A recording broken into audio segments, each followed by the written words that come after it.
Hello viewers, আসসালামু আলাইকুম। সবাই কেমন আছেন? আমরা ভালো আছি আলহামদুলিল্লাহ। আজকে দেখাবো আপনাদের পারফেক্ট ফুলকপি টমেটো দিয়ে ভর্তা। এটা খুবই টেস্টি, খুবই সুস্বাদু। গরম ভাত থাকলে তো কথাই নাই। গরম ভাতের সাথে খুবই মজা। প্রথমে ফুলকপিগুলো সুন্দর করে কেটে নিয়ে ধুয়ে নিয়েছি। নিয়ে এবার চুলায় প্যানটা বসিয়ে দিয়ে অল্প একটু পানি দিয়ে হলুদ লবণ দিয়ে সিদ্ধ করতে দিয়েছি। এই যে সিদ্ধ করা হয়ে গেছে।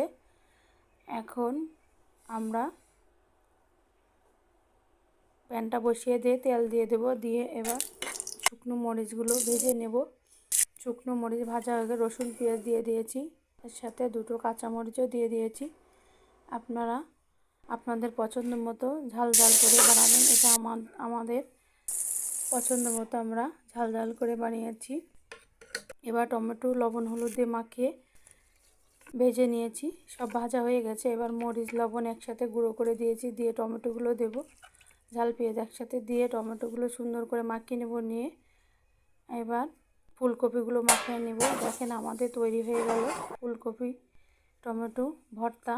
সাথে